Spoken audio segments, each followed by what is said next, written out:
Free News-ի եթերում լուրերից դուրս քննարկումն է սկսվում, այսօր տաղավարում իմ հյուրն է ՀԵՑՊԲ-ի ժամանակավոր կառավարիչ, քաղաքացիական պայմանագիր կուսակցության վարչության անդամ Ռոմանոս Պետրոսյանը։ Բարև ձեզ, պարոն Պետրոսյան։ Շնորհավորանքը երբեք ուշ չի լինում, շնորհավորում եմ ընտրություններում հաղթանակի առթիվ։ Սպասելի է այս հաղթանակը ձեզ համար։ Բնականաբար ընտրությունները ժողովրդավար երկրերով երբեք այսպես ասած երաշխավորված կամ կանխատեսելի չեն լինում։ Եվ նույնը մեզ համար մեր երկրում, բայց որ մեր ժողովրդի հետ շփվելիս քարոզարշավի նաև ընթացքում որքանով այսպես ասած ծանրաբեռնվածությունից եւ անձամբ իմ պարագայում աշխատանքս թույլ տվել հնարավորություն ընձեռել, տրամադրվածությունները շատ դրական էր եւ նաև մինչեւ իսկ սահմանադրական մեծամասնություն վերցնելու այսպես ասեմ պիտումը տեսնում էինք ժողովրդի կողմից եկած արձագանքների, նաև օրինակի տարբերություն նախորդ շրջափուլերի առարկայական արդեն մատնացույց անելու կատարված աշխատանքը կար, այն մի քանի 100 նորակառույց դպրոցներ, մանկապարտեզներ, հազարավոր կիլոմետրեր ճանապարհներ, ենթակառուցվածքների նորացումներ, առհասարակ կյանքի որակը ինքներդ վստահաբար տեսնում եք փոխվել է էական մեր երկրում եւ ամենահեռավոր բարձր լեռնային գյուղում նույնիսկ կառավարությունը անպայմանորեն 1-2-3 ծրագիր արել է ներգաղթ ունենք արդեն բավականին զգալի տուրիստների հոսքը ներգնատուրիզմի ոլորտում, սպասարկման ոլորտում նորաբաց բազմաթիվ ռեստորաններ, հյուրանոցներ, այդ ամեն ինչը պետական կառավարման ուղիղ արդյունավետության ցուցանիշ է եւ ակնկալելի էր նման քվեն, առնվազն նման քվեն։ Ես շատ գորովանքով եմ վերաբերում եւ շատ պարտավորվածությամբ եմ նաեւ վերաբերում այդ քվեին եւ նաեւ ձեր շնորհավորանքին պատասխան արդյոք տվելով ցանկանում եմ իմ խորին շնորհակալությունը հայտնել մեր ընտրողներին, մեր արժանապատիվ քաղաքացուն, Հայաստանի Հանրապետության այն քաղաքացիներին, ովքեր իրենց քվեն վստահել են մեզ եւս 5 տարի պետական կառավարումն իրականացնելու մեր թիմին վարչապետ Փաշինյանի գլխավորությամբ մենք շատ այսպես ասած պատասխանատվությամբ ենք վերաբերվում այդ քվեին եւ դա մեզ համար ոչ միայն մեծ պատիվ է, այլ նախ եւ առաջ մեծ պատասխանատվություն։ Շնորհակալ եմ մեր քաղաքացիներին։ Շատ լավ, իհարկե ձեր ոլորտը այսօր կարելի է ասել երկրի կարևորագույններից մեկն է եւ այն ժառանգությունը, որ դուք եք ստացել, մանավանդ ես դիտեցի ձեր վերջին այդ ճեպազրույցը, որտեղ որ հարցում էին ու դուք ասում եք գրեթե մեղմ ասած հենց խայտարակ վիճակ է։ Լավ, որն է դրա պատճառը։ Ես ասենք հեծին վերաբերվում եմ որպես եկամտաբեր հիմնարկ։ Ճիշտ է, չէ՞։ Դուք իրավացեք եկամուտ գեներացնող է։ Գործող սակագնի մեջ, երբ ՀՑԿ-ն սահմանել է 12% շահութաբերություն, առավելագույնը տնտեսվարողի համար, սեփականատիրոջ համար, հեծի գործունեության մեջ պետք է տնտեսվարողը հետապնդել առավելագույնը 12% շահութաբերություն։ Մեր ժամանակավոր կառավարման առաջին 6-7 ամիսներին մեր թիմին, իմ ապարատին հաջողվեց մեր աշխատանքի արդյունքում շուրջ 50 միլիոն ամերիկյան դոլարի համարժեք վարկեր, ֆինանսական պարտավորություններ, այդ թվում միջազգային հեղինակավոր բանկերի առջև ունեցած պարտավորություններ մարել, որոնց շուրջ 40-45%-ը վաղաժամկետ այդ թվում։ Եվ նաև մի ցուցիչ եւս ամիսների ընթացքում մենք հասանք ՀՑԿ կողմից մի որոշման մեր առաջարկով եւ մեր փաստարկմամբ ու մեր ներկայացած հավաստիացումների փաստաթղթավորման հիման վրա, որ հեծի նոր բաժանորդ դառնալու սակագները, որոնք դեռևս 23 թվականի ապրիլի 1-ին 6%-որեն մինչև 10 անգամ նույնիսկ որոշ դեպքերում թանկացել էին, մենք մեզ հաջողվեց ունեցած խնայողությունների եւ նույն մարժայի մեջ ֆինանսատնտեսական արդյունավետության ցուցանիշների բարձրացման արդյունքում մեր հանրության համար, այդ թվում եւ ֆիզիկական անձանց եւ բիզնեսի տարբեր օղակների, այսինքն իրավաբանական հանրային սեկտորի համար նոր միացումների սակագները նվազեցնել մինչև 40%-ով, իսկ մատակարարվող էլեկտրաէներգիայի հզորությունների ավելացման այդ գործակիցը դարձյալ ֆինանսական ցուցանիշով մինչև 55%-ով նվազեցնել նույն մարժայի, գործող մարժայի շրջանակներում։ Դա նախադեպ է առհասարակ էներգետիկ ոլորտում, էլեկտրաէներգետիկական տնտեսվարման տեսակետից, եթե մարժան առանց վերանայելու սպառողի ներողություն, սակագինը սպառման սակագինը առանց վերանայելու նվազեցնել մինչև 50%, հիմնական եկամտաբերություն հանդիսացող նաև նոր սպառողների միացումները, դա տնտեսագիտական առումով բավականին արդյունավետ, այսպես ասած, շահավետ բիզնես ոլորտի ցուցանիշ եմ ես համարում, թեպետ ենթակառուցվածքները այնքան մաշված են, որ միլիարդավոր չէ, գուցե տասնյակ ու 100 միլիարդավոր դրամներ դեռ անհրաժեշտ կլինեն առաջիկա տարիներին ներդնելու ցանցի արդիականացմանը։ Բառացիորեն ես 3 գեղամա մասնաճյուղի Կոտայքի եւ Գեղարքունիքի մարզերը սպասարկող հեցի մասնաճյուղի մի քանի ցանցերում աշխատանքային շրջայց ունեցա եւ օրինակ Վարդենիսի այդ ցանցում բարձր լարման ենթակայանում 110-35 ենթակայանում նաև ծանոթացա ենթակառուցվածքներին, դարձյալ ռելեական պաշտպանության եւ մի շարք էլեկտրատեխնիկ նույն են լուսանկարների տրամաբանությամբ, որ դուք հրապարակել եք։ Էլեկտրատեխնիկական սարքավորումների վրա գրված էր Զելենը ՎՍՍՐ 1973 թվական։ 1965 թվական։ Ու այդ դետալները մի կողմից այնքան որակել է միջև օրս արդի AI-ի արհեստական բանականության տեխնոլոգիական մեկը Յոկուտ ԽՍՀՄ-ի։ Այո, Յոկուտ ռեմարկը Յոկուտ ԽՍՀՄ-ի էր, բայց մյուս կողմից էլ երբ այսօր մեր երկրում արդեն կան ենթակառուցվածքներ, որոնք սպասարկում են ժամանակ, գեր ժամանակակից 5-րդ սերնդի ասել նանոտեխնոլոգիաներ եւ այդ տեխնոլոգիական լուծումներին այսօր հեծը բաշխման ցանցը, որը նաեւ բնական մենաշնորհով է ուշտված, էլեկտրամատակարարում իրականացնում է 60-70-80-ականների ենթականների, տրանսֆորմատորների ու ռելեական պաշտպանության էլեկտրատեխնիկական սարքավորումների միջոցով անխուսափելիորեն դրանք պետք է նորացվեն, անխուսափելիորեն, բայց այս պահին կա գերկարևոր ծախս, կա կարևոր ծախս, կա կարևորագույն ծախս, անկարևոր ծախս չկա հեծում, որը միտված է ցանցի արդիականացմանը, պարզապես կարևորներն էլ ունեն իրենց կարևորագույնի եւ գերկարևորի այդ տարբերակումը մեր կողմից։ Պարոն Պետրոսյան, ինձ մի հարց է հետաքրքրում, չէ՞ որ հեծը դա եղել է սեփականություն։ 2002 թվականից ի վեր սեփականություն, մինչև պետական սեփականություն։ Այսինքն ես սենց եմ դիտարկում սեփականությունը ինչ որ մարդու կամ կազմակերպության ու ցանկացած բիզնես տրամաբանությամբ մի բան, որը որ եկամտաբեր է, լավն է,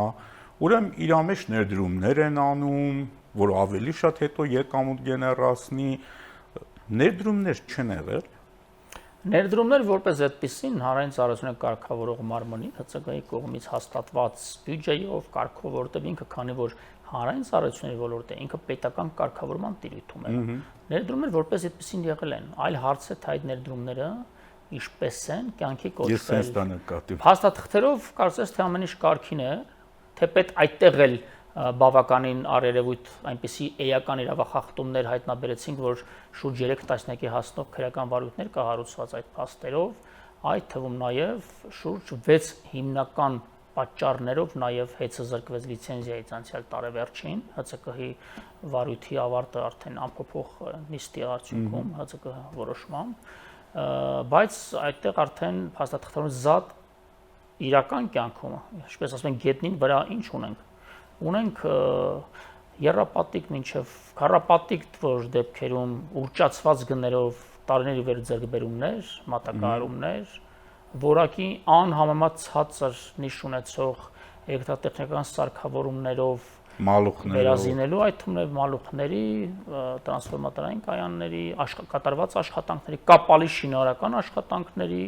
եւ այլ բաներ, որ այդ գումարները այո ծախսվել են, այդ բանը, որ այդ գումարները որքանով են նպատակին ծառայեցվել ծախսելիս, ինչպես են ծախսվել եւ այդ գումարների որ մասն է առերևույթ յուրացվել, առերևույթ վատնվել, առերևույթ փոշիացվել կամ պարզապես անարդյունավետ ծախս հանդիսացել։ Պետական վերահսկողական ծառայության իմ երկար տարիների փորձը ինձ մեծապես օգնեց այդ բացահայտումների պատշաճ վերահսկողության եւ նաեւ փաստաթղթավորման նույնիսկ ոլորտում արկա էական խախտումները բացահայտելու, հայտնաբերելու եւ նաեւ իհարկե օրենսդրությամբ ինձ վերապահված լիազորությունների շրջանակներում որպես պետության կողմից նշանակված պետական մարմնի կողմից ժամանակավոր կառավարիչ իմ խնդիրն էր մի կողմից բնականոն աշխատանքը երաշխավորելու, ապահովելու, ընկերությունը զերծ պահելու հնարավոր մարտահրավերներից, ռիսկերի կառավարում իրականացնելու կամ հարգելում իրականացնելու, այդ թվում նաև սաբոտաժային երևույթներից գուցե, եւ մյուս կողմից էլ բնականաբար հանրային ծառայությունը կարգավորող հանձնաժողովի վարույթի շրջանակներում իրականացված տարբեր մոնիթորինգների ընթացքում հասանելի դարձնելու ընկերությունում ՀՑԿՀ-ին, կարգավորող մարմնին իր լիազորություններից բխող վերահսկողական գործառույթները պատշաճ անելու, որովհետև տևական շրջան նույնիսկ արդեն դա կարող եմ բաց տեքստով ասել, ժամանակին հեծի նախկին կառավարիչներն ու ղեկավարները գուցե սեփականատերի թույլտվությամբ կամ լռելիային համաձայնության ներքո, այսպես ասեմ, խեղաթյուրվել ու աղճատվել էին հաշվետվությունները, որոնք տարեկան, կիսամյական եւ ամսական կտրվածքով ներկայացվում են հանրային ծառայությունը կարգավորող մարմնին եւ ահա իմ խնդիրը նաեւ այդ թափանցիկ եւ օբյեկտիվ տեղեկատվության պատշաճ հասանելիությունը ապահովել ՀՑԿՀ-ին եւ իհարկե մյուս պետական մարմիններին, որոնք որ կոչված են ոլորտում վերահսկողություն իրականացնելու, ստուգումներ իրականացնելու, այդ թվում ստուգումներ իրականացնող տեսչական մարմիններին, պետական եկամուտների կոմիտեին, հարկային ծառայությանը եւ այլն։ Իսկ այն բազայի տվյալների բազայի պատմությունը մեր նախորդ հաղորդմանը մենք դրա մասին խոսեցինք, որքանով հնարավոր եղավ վերականգնել։ Հնարավոր չեղավ մինչ օրս թարմացնեմ այդ ինֆորմացիան, թեպետ դարձյալ սեփականատերի ներկայացուցիչները, փաստաբանները պնդում են, որ հնարավոր կլինի կամ մենք արել ենք ինչ-որ բաներ, մեր դրերը միշտ բաց են քննարկման բանավեճի, այդ թվում նաև համագործակցության առումով եւ մեզ եւ մեր ներգրաված փորձագետներին ու փորձագիտական կազմակերպություններին այդպես էլ հնարավոր չեղավ վերականգնել այդ տվյալները, բայց նաեւ ունենալով այդ դառը փորձը նախկին կառավարիչների օրոք իհարկե տեղի ունեցած, այսօր մենք կիբերանվտանգության մի շարք լուրջ միջոցառումներ ենք ձեռնարկել, սերվերային նաեւ թվային անվտանգության նոր տեխնոլոգիաներ ենք ձեռք բերել, այդ թվում սկսած ֆիզիկական անվտանգությունից վերջացրած թվային անվտանգության մի քանի մակարդակի, մի քանի հարթության, այսպես ասած, ապահովագրելու տվյալների բազան հետագայում նմանատիպ իրավիճակում հայտնվելուց, բայց նաև թվային դարում միշտ պետք է աչալուրջ լինենք եւ միշտ պետք է գիտելիքները նորացնենք, այդ թվում նաև պաշտպանական տեխնոլոգիաները նորացնենք։ Հայաստանը հիմա լուրջ ինտեգրացիոն process-ների մեջ է։ Այո։ Այդ թվում նաև վաղը մյուս օր Ադրբեջանից Հայաստան եւ Հայաստանից Վրաստան եւ հակառակը, այս պարագայում որքան է կարևորվում նաև հեծի ժամանակակից, այսպես աշխատող օրգանիզմ լինելու հանգամանքը։ Շատ ճիշտ դիտարկում եք անում, անխուսափելիորեն խաղաղության օրակարգը առաջ մղելով եւ վերջնականորեն նաեւ դե յուրե վավերացնելով վերջնական խաղաղության համաձայնագիրը, մենք նաեւ թրիփի նախագիծը կյանքի կոչելով բարեբախտաբար մենք արդեն պետք է նաեւ ըստ էության դառնանք տրանզիտ երկիր, բաց երկիր հարևանների միասնական կովկասյան համակարգ, ասենք։ Այո, եւ մեր էներգահամակարգը անխուսափելիորեն պիտի ինտեգրվի բոլոր 4 հարևանների էներգահամակարգին։ Որոշակի կոմունիկացիոն առումով եւ որոշակի հասանելիության առումով ունենք այս պահին եւ հարևան եւ բարեկամ երկիր Իրանի եւ հարևան ու բարեկամ երկիր Վրաստանի էներգահամակարգերի հետ որոշակի, բայց թողունակության եւ ենթակառուցվածքների նաեւ բավականին լայն, այսպես ասած, բաց կա, որոնք որ երկու ուղղությամբ էլ այս պահին կառավարությունը լրացնում է, այդ թվում նաեւ Վրաստանի հետ նաեւ էներգահամակարգի ինտեգրման վերջին շրջանում Եվրամիության նաեւ կողմից բավականին մեծ աջակցություն ստացանք։ Իսկ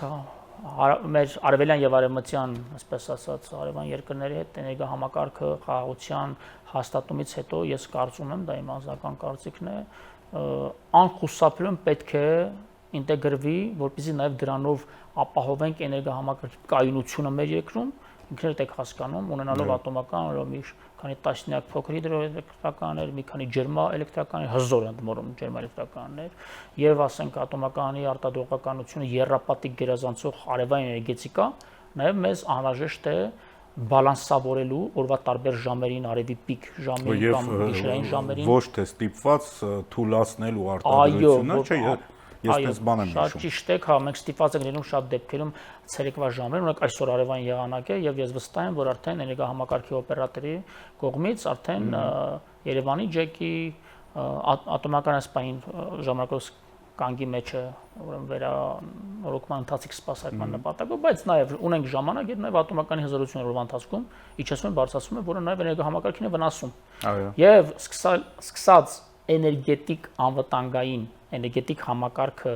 բալանսավորելու եւ կայունություն ապահովելու այդ կարևոր անհրաժեշտությունից եւ վերջացրած կոմերցիոն նպատակով, այդ թվում նաև այսօր էներգետիկան աշխարհակաղական լրջագույն գործիք է հարաբերություններ կարգավորելու։ AI-ի այսօրվա դարաշրջանում, այո, կարելի է ասել արտաքին քաղաքական վալյուտա է այսօր էներգետիկան։ Էներգետիկ ոլորտը առհասարակ արդի աշխարհում top 3, top 5 ռազմավարական ոլորտներից մեկն է էներգետիկան, ընդ որում մասնավորապես նաև հենց AI-ի դարաշրջանի հետ կապված։ Բայց առհասարակ էներգետիկ ինձ թվում է թթվազնի ու ջրածից հետո երրորդ կարևոր ուրեմն բանը դա էներգետիկան է մեր կյանքում։ Եթե էներգետիկա չլինի 21-րդ դարի մարդու կյանքում, կվերադառնան քարանձավներ կարծում եմ։ Իսկ մեր երկիրը էներգետիկ տեսակետից ահագին պոտենցիալ ունի։ Այդ թվում նաև չեմ կարող դա չմատնանշել, երկրորդ անգամ անդրադառնամ Խորհրդային Միությանը, ահռելի ինդուստրիալ կարողություններ ենք մենք ժառանգել Խորհրդային Հայաստանի ենթակառուցվածքների իմաստով, թեպետ ցավոք վերջին հեղափոխությանը նախորդած 2-3 տասնամյակներին բացի բսկտելուց եւ թալանելուց, այո, կարծես էական, այսպես ասած, վերափոխման, մոդեռնիզացիայի եւ այդ ահռելի այդ պլատֆորմի վրա նոր կարողություններ, ու չասեմ չեն ստեղծել, բայց շատ նվազագույն են ստեղծել։ Շատ կարևոր է այսօրվա հեծի պարագայում, մանավանդ որ եթե արդեն լուծվի այդ խնդիրը, հա, հանրային գերակաշահի, շատ կարևոր է, ես կխնդրեմ նախ դրա մասին խոսենք եւ երկրորդը ունակ կրթված կադրային լուրջ բազայի մասին։ Շատ ճիշտ է։ Այսօր հեծի մասնագիտական, այսպես ասած, շրջանակների մասնագիտական ներուժի անձնակազմի միջին տարիքային շեմը 63-65-ից բարձր է։ Այն մարդիկ, ում մենք ասում ենք լույսի մարդ։ Մոտավորապես տեսուչի հսկիչն ենք ասում, որ նաև հավաքագրումն անում եւ էլեկտրիկ ժողովրդական լեզվով ասած, բայց չէ, ունենք օթային գծերի մանցիորներ, ունենք էներգետիկներ, ունենք տեխնիկներ, ովքեր որ նաև այսպես back office-ի տրամադրության մեջ են աշխատում։ Քաղաքացիները բաժանած չեն տեսնում։ Մենք մի քանի հազար նման աշխատակիցներ ենք, ովքեր 24 ժամ ենթակայաններում, բաշխման կետերում, ցանցի տարբեր ենթակառուցվածքներում վթարներ են վերացնում, վթարներ են կանխարգելում ու ահռելի աշխատանք է արվում ստվերում։ Ամենացածր աշխատավարձային շեմն այդ մարդկանց, այդ քաղաքացիներինը, եւ այն խնդիրն էր նաեւ մի պայմաններում, երբ ես չեմ կարող հաստիկացուցակ դրույքաչափեր փոխել առանց տնօրենի խորհրդի համաձայնության եւ այդ կոնտակտը պրակտիկորեն բացակայում է 11 ամիս, թեպետ ես մի քանի անգամ հանրայնորեն կոչ եմ արել տնօրեն խորհրդի նախագահին եւ տնօրեն խորհրդի անդամներին այցելու հետ եւ համագործակցելու, աշխատելու ի նպաստ հեծի, այդ թվում նաեւ ի նպաստ դերևս իրենց դե յուրե սեփականությունը հանդիսացող կոմերցիոն շահերի։ Գույքի էսպես ասած։ Այո, բայց այդ հրավերը անպատասխան եմ ասել մինչ օրս, ընդ որում ուժի մեջ է այդ հրավերս, եւ ահա այդ քաղաքացիների աշխատավարձերը օրինակ մեզ հաջողվեց բարձրացնել շուրջ 3400-3500 աշխատակից, ովքեր կազմում են հեծի ողջ աշխատակազմի գրեթե 50%-ը, մարտի 1-ից սկսած աշխատավարձերը բարձրացել են 12-ից 25%-ով։ Դա մենք արել ենք իրենց հավելյալ լրավճարներ ու պարգևաճարներ տրամադրելով մի կողմից ի հաշիվ բարձր ղեկավարության մի քանի տասնյակ բարձր ղեկավարների իրենց ամսական պարգևաճարներից հրաժարումի արդյունքում եւ մի կողմից էլ էական խնայողությունների վերաբաշխումների արդյունքում իմ լիազորությունների շրջանակում ես վերանայել եմ տվյալ քաղաքացիների աշխատավարձերը, այդ թվում մի շարք նաեւ սոցիալական ծրագրեր ենք իրականացրել։ Իսկ այդ խնդիրը ինչպես պիտի լուծվի սեփականության հանրային շահի հարության գերակաշահ ճանաչելու մասով ասեմ, որ արդեն այս պահին իդրաֆտ հանրային հարթակում արդեն նախագիծը շրջանառվում է հանրային լսումների ձևաչափում, հանրային քննարկումներ ավելի ճիշտ, ապա նաև հանրային լսում է նախատեսվում էներգետիկայի մասին օրենքի եւ գերակաշահի նաև իրավակարգավորումների համապատասխան, որպես ռազմավարական ընկերություն։ Մինչ հուլիսի ավարտը լիահույս եմ, առավելագույնը հուլիսի վերջերին օգոստոսի սկզբներն արդեն կառավարության որոշմամբ հեծը կճանաչվի որպես հանրության գերակաշահ, որին կհաջորդի մի քանի ամիս նախանշված շուկայական արժեքի գնահատման փուլը, շուկայական արժեքը գնահատվելու է փորձագիտական լիցենզավորված ռեզիդենտ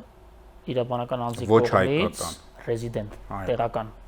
Այո, դա օրենքն է սահմանում տեղական, դա նաև ռիսկերը կառավարելու համար է։ Ասենք այլ դեպքում կարող է մի նոր Ամստերդամել մի երկրից գա ու ինչ-որ մտածածին աստղաբաշխական գնահատումներ անի։ Հայաստանի Հանրապետությունը իրավական ժողովրդավար երկիր է եւ իր ազգային օրենսդրությամբ սահմանել է, որ նման ռազմավարական կառույցության ընկերության շուկայական գնահատումը պետք է պատվիրակվի ռեզիդենտ լիցենզավորված անձին։ Գնահատումից հետո պետք է տեղի ունենա արդեն ծանոթում սեփականատերերին, որոշակի կոնտակտային ընթացակարգեր կյանքի կոչվեն եւ շուկայական արժեքին հավելյալ 15% փոխհատուցման գումար պետք է փոխհատուցվի սեփականատերին, որից հետո պետական գրանցում, այլ ծանոթումներ, իրավական, այսպես ասեմ, օրենքի եւ իրավունքի գերակայության հարթության մեջ սահմանադրության եւ օրենսդրության տառին համապատասխան գործընթաց առաջ ենք մղում, որովհետեւ ինքներս գիտակցում ենք, որ որևէ երկրում, որևէ վերպետական միությունում, այդ թվում միջազգային արբիտրաժներում երբևէ մեր պետությունը չպետք է որևէ կերպ անհարմար դրության մեջ այսպես հայտնվի այդ շրջափուլի համար։ Այո, որպեսզի որևէ կերպ չոտնարվի սեփականության իրավունքի նորմը, սահմանադրական երաշխիքները որևէ կերպ, այսպես ասած, հանկարծ չստորադասվեն իրականությանը, որը մենք այսօր կյանք ենք կոչում, եւ դրա համար գործընթացը ես կարծում եմ տևելու է շուրջ 2 տարի։ 1 տարին արդեն անցել է գրեթե, անցյալ տարվա հուլիսի 18-ին է վարույթը հարուցվել եւ ժամանակով կառավարիչ նշանակվել եւ գործընթացների հաջորդականությունը եւ արդեն ներսից էսպես ասած արդեն իրազեկ աչքով տեսնում եմ, որ 8 ամիս 10 մի տարի միջև 8-10 ամիս կամ միջև մի տարի կտևի գործընթացը եւ ամբողջ շրջափուլը կարծում եմ կտևի շուրջ 2 տարի այն դեպքում, երբ օրինակ հենց նույն սեփականատերերի քաղաքացիության հպատակության մյուս երկրում սեփականության վերաբաշխումը տեղի ունենում մի քանի ժամվա ընթացքում։ Հա, բոլորս գիտենք։ Այսինքն թեզը առհասարակ քննարկման ենթակա չէ։ Ոչ թե հերկման, այլ ի սկզբանե արդեն գոյություն ունենալու իրավունք չունի այդ թեզը վերաբաշխման կամ ունեզրկման, այսպես ասած։ Իսկ եթե իհարկե ինքը գաղտնիք կամ կոմերցիոն գաղտնիք չէ, կան հետաքրքրվողներ հեծի ձեռքբերման կամ կառավարումը ստանձնելու ուղղությամբ։ Պաշտոնապես որևէ գործընթաց այս մասով չկա, քանի դեռ պետականացման գործընթացը ինքնին չի անցել արդեն ամբողջական իր այդ ընթացակարգերով, կյանքի չի կոչվել դե յուրե եւ վարչապետների քանակամ ասել է, որ հենց այսօր դե ֆակտո պետական է, այո, բայց դե յուրե դեռ մասնավոր սեփականություն հանդիսանում։ Այդ շրջափուլից հետո նոր կգա արդեն վստահաբար այդ փուլը, բայց կարող եմ ասել, որ միջազգային մի շարք կորպորացիաներից կան ազդակներ, կոնցեսիոն կապարման մասնավորապես, օրինակ ես նման ազդակներ ստացել են որպես ժողովրդական կառավարիչ, բայց դա իմ լիազորությունից դուրս է, որևէ կերպ այդ ազդակներին ես չեմ արձագանքել, բայց ինձ ուրախացնում է։ Եվ մի լավ փաստել վկայակոչեմ, հենց այս պահին լիցենզիա զրկված է բաշխման ցանցից։ Երաշխավորված մատակարարի լիցենզիա գոյություն, այդ լիցենզիան ուժի մեջ է այս պահին, բայց բաշխման լիցենզիայից զրկվել է անցյալ տարվա կհիշեք նոյեմբերի 18-ի ուրեմն որոշման, որ ուժի մեջ մտավ նոյեմբերի 21-ին, եւ լիցենզիա զրկված պարագայում ֆինանսատնտեսական այս ահռելի աշխատանքների, ներդրումային ծրագրերի իրականացման, այդ թվում նաև թրավերականորեն աշխատանքների ինտենսիվացման, արդյունավետության բարձրացման արդյունքում, օրինակ արժեթղթերի շուկայում, բանկային նաև ոլորտում հեծի պարտատոմսերը 7-10%-ով թանկացել են։ Այո։ Եվ դա ցույց է, որ ֆինանսական շուկան վստահում է հեծի պետական կառավարիչներին եւ հեծի կառավարմանը առհասարակ։ Դա լավագույն գնահատականն է մեր աշխատանքի։ Դա ես փաստն եմ վկայակոչում արտացոլված բանկային ֆինանսական ոլորտում։ Իսկ երբ արդեն պետականացումը վերջնականորեն կվավերացվի եւ պետական ռեգիստրի գործակալությունը կգրանցի հեծը որպես 100% պետական սեփականություն, որը պատկանում է Հայաստանի Հանրապետությանը, արդեն կառավարությունը կդիմի ՀՑԿՀ ստանալու նոր լիցենզիա, բաշխման նոր լիցենզիա, օրենքով, եթե չեմ սխալվում, 80 աշխատանքային օրվա գործընթաց է դա, որտեղ ՀՑԿ-ն ինքը արդեն պետք է դարձյալ մոնիտորինգներ իրականացնի, գույքային համալիրը ստուգի ամբողջ այդ կարողությունները, հզորություն լիցենզիայի պայմանների պահպանման նկատմամբ ունեցած պարտավորությունների կատարման կարողությունները հետցում եւ լիցենզիայով նոր լիցենզիա տրամադրի հետցին, լիցենզիա ոչտրի։ Այդ պահից արդեն լիցենզիայի տրման պահից օրենքի ուժով դադարում են ժամանակավոր կառավարչի լիազորությունները։ Այս ժամանակ արդեն վստահ եմ քաղաքական որոշումը կլինի վարչապետի կողմից, վարչության, կառավարության կողմից։ Գնում ենք օրինակ կոնցեսիոն կառավարման տալու ճանապարհով թե վերամասնավորեցնելու, բայց մասնակի, որտեղ բոլոր դեպքերում պետական ազդեցության, պետական իմպերատիվ միջամտության գործիքակազմերը այլևս պիտի պահպանվեն ռազմավարական ընկերությունում, ինչպիսին հեծն է, որպեսզի որևէ կերպ հանկարծ մեր պետությունը այս ոլորտում նույն փոცხի վրա չկանգնի, ինչպիսի վիճակում հայտնվել էր օրինակ անցյալ տարվա վարույթը հարուցելու նախաշեմին։ Տեսեք, պետությունը ասում են, հիմնականում դա փաստ է, պետությունը ասում են վատ կառավարիչ է, այո, տնտեսագետները այդպեսի։ Հա, տնտեսագետները ասում են։ Օրինակ ձեր այս ժամանակաշրջանի փորձը ինչ է ուշում։ Հնարավոր է հեծը կառավարել, ստանալ եկամուտ, զարգացնել, դառնա, ասենք, մեր ժամանակաշրջանին հարիր կազմակերպություն։ Ես անձնական, այսպես ասած, դիտարկում հնչեցնեմ, քանի որ այդ մասով եւ քաղաքական եւ կառավարչական որոշում դեռևս չունենք, բայց ես իմ անձնական գնահատականն է, ոչ միայն հնարավոր է, այլ անհրաժեշտ է, որ հեծը մնա պետական սեփականություն եւ պետության կողմից կառավարվի համապատասխան գլխավոր տնօրենի կամ կառավարչի կողմից, բայց այդ դիտարկումը, որ պետությունը որպես կանոն բիզնեսում լավ կառավարիչ չէ, օրդինար վիճակում գուցե տնտեսվարման տարբեր ոլորտներում, կոմերցիոն, լիբերալ շուկայական նաև հարաբերություններում գուցե ակտուալ է, բայց չմոռանանք, որ այս պահին հեծը, այսպես ասած, օրդինար բնականon աշխատանքի մեջ է վստահաբար, բայց կառավարումը ճգնաժամային կառավարման մեջ է։ Հեծ այսօր ճգնաժամային կառավարման մեջ է, օրինակ իմ կարգավիճակը դա կոմերցիոն մասնավոր խոշոր ընկերության տնօրենի կարգավիճակ չէ, իմ կարգավիճակը պետական մարմնի կողմից նշանակված ճգնաժամային կառավարում իրականացնող կառավարչի կարգավիճակ է եւ ճգնաժամային կառավարումը որպես կանոն բնականաբար մի քանի անգամ ավելի մեծ ջանք, նյարդեր, գիտելիք ու հմտություններ է պահանջում ռազմավարական ընկերությունում։ Օրդինար վիճակում գուցե պետությունը, չեմ բանավիճի այսպես ասած, չեմ վիճի տնտեսական ոլորտի այո գուրուների կամ տնտեսագետների հետ, բայց պետական միջամտությամբ ռազմավարական կորպորացիայի Հայաստանում ամենամեծ ընկերության իր աշխատակիցների թվով, որն օժտված է բնական մենաշնորհով եւ անգամ Գազպրոմից, այո, անգամ Գազպրոմից 1000 մի քանի 100 աշխատակից ավել են աշխատում հեծում, որը օժտված է քրիտիկական ենթակառուցվածքներով, լիովին արդարացված է պետական կառավարումը, որովհետև դրանից կախված է, ուղիղ կախված է էներգետիկ անվտանգությունը, ուղիղ կախված է հանրային կարգը առհասարակ, նաև իրենց կախված է հնարավոր այդ թվում նաև ազգային անվտանգությանը սպառնացող որոշ ռիսկերի կառավարումն ու կանխարգելումը, նաև մեր օրերում նաև ինքնիշխանության գործիք է, որտեղ էներգետիկ կախվածությունը ուղղակիորեն բերում է ինքնիշխանության կախվածության կամ սուվերենության կորստի։ Եվ վերջին հարցը, մենք ունենք 2 րոպե ժամանակ, պետական լինելու պարագայում հեծի համար կպահանջվի պետական ծախսեր, դոտացիաներ, թե հեծը ի վիճակի է իր իսկ սեփական միջոցներով խելքի բերել, այսպես ասած։ Ձեր հարցին ես պատասխանում եմ արդեն փաստերով, ոչ թե ենթադրություններով։ Անցյալ տարվա երկրորդ կիսամյակին համատած նախորդ տարվա երկրորդ կիսամյակի հետ հեծը 61%, եթե չեմ սխալվել, հարկու турքերը վճարել պետբյուջե։ Նախորդ ժամանակաշրջանի նույն ժամանակ, որտեղ հեծի առհասարակ նմանատիպ ոլորտի գործունեությունը ճիշտ է համադրել ոչ թե նախորդ ամիսների, այլ նախորդ տարվա նույն ամիսների, որտեղ սեզոնալության, սպառման ծավալի տարբերություն։ Այո, շատ ճիշտ է։ Եվ ավելին ասեմ, մենք նախորդ տարվա երկրորդ կիսամյակի տվյալներով խոշոր հարկատուների ցանկում 19-րդ տեղից բարձրացանք 17-րդ տեղ։ Ես վստահ եմ, որ արդեն օրեր առաջ ավարտվեց ընթացիկ տարվա առաջին կիսամյակը եւ շաբաթներ անց կամփոփվի նաեւ առաջին կիսամյակին վճարացեցի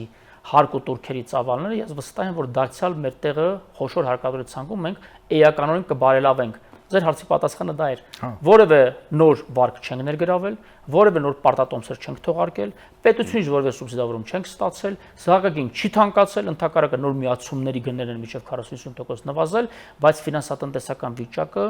կայուն ձևով, երկրաչափական նույնիսկ պրոգրեսիայով աճել է հեծում եւ դրա լավագույն գնահատականը շուկայական բորսաներից եկած ազդակներն են, որ պարտատոմսերի թողարկված արժեքները շուրջ 10% թանկացել են։ Այո, հեծը շահութաբեր ընկերություն է։ Շնորհակալություն, պարոն Պետրոսյան։ Ես եմ շնորհակալ։ Եվ վերջում հիշեցնեմ, որ տաղավարում իմ հյուրներ հեծ ՓԲ-ի ժամանակավոր կառավարիչ Ռոմանոս Պետրոսյանը։ Ամեն բարիք ձեզ։